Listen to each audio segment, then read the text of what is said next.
What type of plant is this? And what can you do with it? Find out in this episode of Know Your Resources.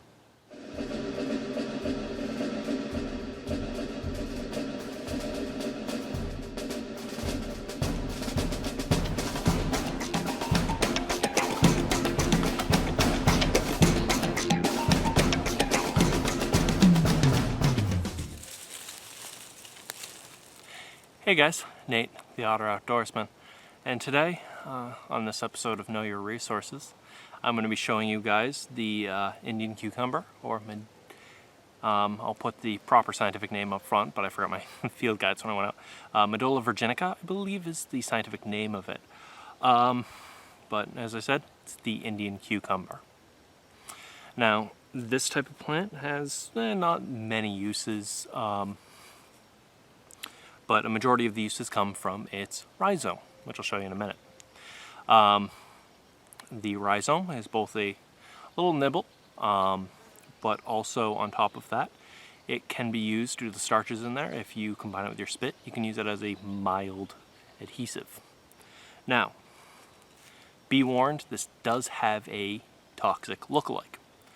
It's called starflower, and I will show you the difference. But the main way you can tell what plant this is you can tell by these by the row right here of leaves, followed by this offshoot with another set of leaves. Now this leaf, what it will do, let me pull you in a little bit closer and I'll show you what it looks like. So, you know, it has this whorl. The number of leaves on this can vary, but generally speaking, it will have a whorl like this, and it'll have these long leaves with a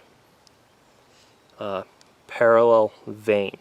The starflower does not have these parallel veins. It has more of kind of spidery webbing for the veins. Then what you can also do is this offshoot right here with the three up top and the berries. The starflower does not have this, so that's the way you can tell the difference. Now, the way you would harvest this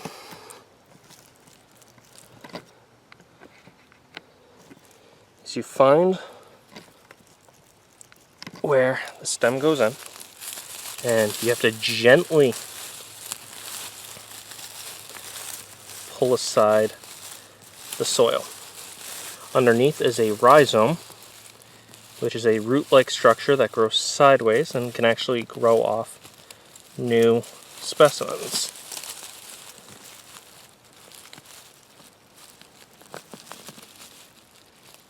And then when you're digging, you'll see, I don't know if you can, it's going to be hard for me to show it on camera, but you'll see a white-looking rhizome at the base, and you're going to gently tuck it out.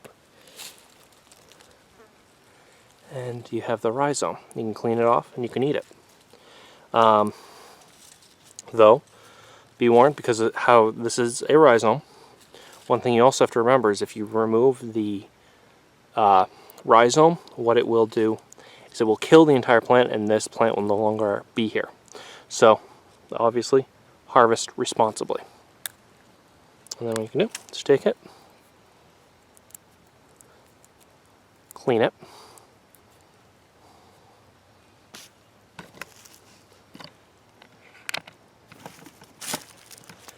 and once you clean it, you can take it and eat it.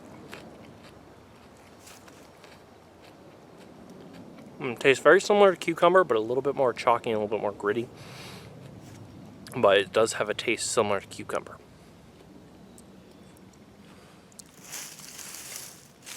Now, this plant really does, as I said, it really does bring on the aspect of harvesting responsibly. Because if you over-harvest this, you can actually kill off an area. So only ever harvest in an area that is abundant. So I'm going to show you also how to identify it in an area, and then we'll wrap up. So when looking for it, I tend to look for that offshoot, and once you train your eye for it, you'll be able to see it. Sometimes you'll also be able to find younger ones, but they are not worth harvesting.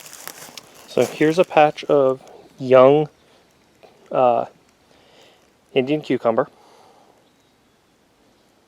I wouldn't recommend harvesting from these because the rhizomes are very small. So you tend to only want to harvest from adults. Okay, guys, and what we have here is the toxic counterpart of the Indian cucumber. This plant is the starflower, and the way you can tell the difference between the Indian cucumber and the starflower is, if you notice, this has more of a webbed type of vein. So it has a vein down the center and then it branches out along the sides. Unlike the Indian cucumber, where it has multiple veins that go down the plant. Also, this also has the flower. It looks similar to a star when it's actually flowering. That comes off this first rosette, whereas on the Indian cucumber, it has a second leaflet before it starts to flower. Now, when I've shown off this plant before on the internet, I have been asked a few times where you can find it. Normally speaking, it's on the northeast, ranging, if I remember correctly, from around Virginia north up in Canada. Now, you can generally find them in wet or acidic areas, and generally look along the underbrush.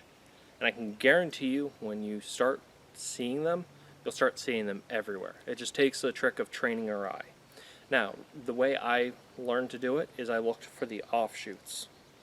And remember, with any wild edibles, do your own research. Look it up in books, find a bunch of resources, and look at as many identifying guides as you can before picking your own wild edibles. I've done my research, now it's time for you to do yours. And this has been another episode of Know Your Resources, and remember, knowing your resources is only half the key. My name is Nate, and I'm the Otter Outdoorsman, and you have a good day.